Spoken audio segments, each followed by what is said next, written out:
ನನ್ನ ಹೆಸರು ರಜಿತಾ ಎನ್ ಅಂತ. ನಾನು ಮೈಸೂರು ಡಿಸ್ಟಿಕ್ ಎಚ್.ಡಿ.ಕೋಟೆ ತಾಲೂಕಲ್ಲಿ CDPO ಆಫೀಸಲ್ಲಿ ಸೂಪರ್ವೈಸರ್ ಆಗಿ ವರ್ಕ್ ಮಾಡ್ತಾ ಇದ್ದೀನಿ.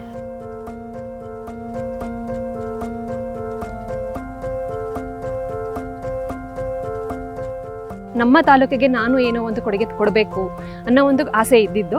ಸೊ ಅದೇ ಥರ ನಾನು ಇಲ್ಲಿಗೆ ಬಂದೆ. ನನಗೆ 90 ಅಂಗನವಾಡಿಗಳು ಏನಿದೆ ಅದಕ್ಕೆ ಎಲ್ಲ ಕಡೆಗೂ ಹೋಗೋದಕ್ಕೆ ನಂಗೆ ತುಂಬ ಕಷ್ಟ. ಅಲ್ಲಿ ಗೊತ್ತೇ ಆಗಲ್ಲ, ಊರಿದೆ ಅಂತಲೇ ಗೊತ್ತಾಗಲ್ಲ. ಸೊ ಅವಾಗ ಏನಾಗೋಗ್ತಿತ್ತು, ಅಲ್ಲಿ ಹೋದರೆ ಫೋನು ಕೂಡ ಕನೆಕ್ಟ್ ಆಗ್ತಿರ್ಲಿಲ್ಲ. 10 ವರ್ಷದಿಂದ ಹೆಲ್ಪರ್ ಆಗಿ ಕೆಲಸ ಮಾಡ್ತಾ ಇದೆ. ಈಗ ಅಂಗನವಾಡಿಗೆ ಚಾರ್ಜ್ ಸಿಕ್ಕಿ 1.5 ವರ್ಷ. ರಜಿತಾ ಮೇಡಮ್ ಬರೋಕ್ ಮುಂಚೆನೆ ಟ್ರೈನಿಂಗು ಈ ಥರದ್ದು ಎಲ್ಲ ಯಾವ ಥರದ್ದು ಇರಲಿಲ್ಲ. ಆಟ ಸಂಬಂಧ ಹೇಳಿ ಏನೇ ಒಂದು ಸೌಲಭ್ಯ ಥರದ್ದು ಇರಲಿಲ್ಲ. ಇವಾಗ ತುಂಬ ಚೆನ್ನಾಗಿದೆ. ಟ್ರೈನಿಂಗು ಯಾವುದೇ ಬಿದ್ದರೂ ಹೋಗಿ ಅಂತ ಹೇಳ್ತಾರೆ, ಭಾಗವಹಿಸಿ ಎಲ್ಲಕ್ಕೂ ಅಂತ ಹೇಳ್ತಾರೆ.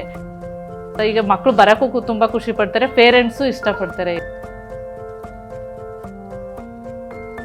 ಇವಾಗ ನಾವು ಮನೆ ಕಟ್ಟುವಾಗ ಯಾವ ಥರ ಬೇಸ್ಮೆಂಟನ್ನ ಚೆನ್ನಾಗಿ ಹಾಕ್ತೀವಿ ಆ ಥರ ಅಂಗನವಾಡಿಲಿ ಎಲ್ಲ ಬೇಸ್ಮೆಂಟ್ ಎಲ್ಲ ಚೆನ್ನಾಗಿ ಹಾಕಿದ್ರೆ ಸ್ಕೂಲ್ಗೆ ಹೋದಾಗಲೂ ಚೆನ್ನಾಗಿ ಇದು ಮಾಡ್ತಾನೆ. ಇಂದಿನ ಮಕ್ಕಳೇ ಮುಂದಿನ ಪ್ರಜೆಗಳು. ಸೊ ಅದಕ್ಕೆ ಪೇರೆಂಟ್ಸ್ಗಳ ಜೊತೆ ನಾವು ಮಾತಾಡಬೇಕು, ಪಬ್ಲಿಕ್ಸ್ಗಳ ಜೊತೆ ನಾವು ಮಾತಾಡಬೇಕು.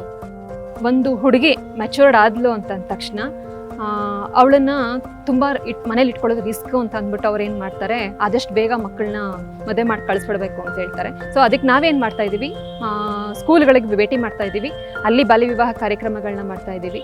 ಆಮೇಲೆ ಈ ಗ್ರಾಮ ಪಂಚಾಯತಿ ಮೀಟಿಂಗ್ಗಳಿಗೆ ಅಂತ ಕರೀತಾರೆ. ಸೊ ಅಲ್ಲಿ ನಾವು ಬಾಲ್ಯ ವಿವಾಹದ ಬಗ್ಗೆ ಒಂದು ಅರಿವನ್ನ ಮೂಡಿಸ್ತಾ ಇರ್ತೀವಿ. ಅದಲ್ಲದೆ ಮದುವೆ ಮಾಡಿರೋರಿಗೆ ಕೇಸ್ ಮಾಡಿಸಿರೋವಂಥದ್ದು 8 ಕೇಸ್ನ ನಾನು ಮಾಡಿದ್ದೀನಿ. ಮನೆ ಭೇಟಿ ಮಾಡಿ ನಿಲ್ಲಿಸಿರೋ ಅಂಥದ್ದು 25-30 ಇದು ಮಾಡಿದ್ದೀನಿ. ಗ್ರಾಮ ಪಂಚಾಯತಿ ಮೆಂಬರ್ಸು, PDOಸ್ರು ಹೀಗೆಲ್ಲ ಹೋಗಿ ನಾವು ಬದಲಾವಣೆಯನ್ನು ತರೋದಕ್ಕೋಸ್ಕರ ಪ್ರಯತ್ನನ ಪಡ್ತಾ ಇದ್ದೀವಿ. ಅದಕ್ಕೆ ನನ್ನ ಒಂದು ಹೋರಾಟ ನಿರಂತರವಾಗಿರುತ್ತೆ.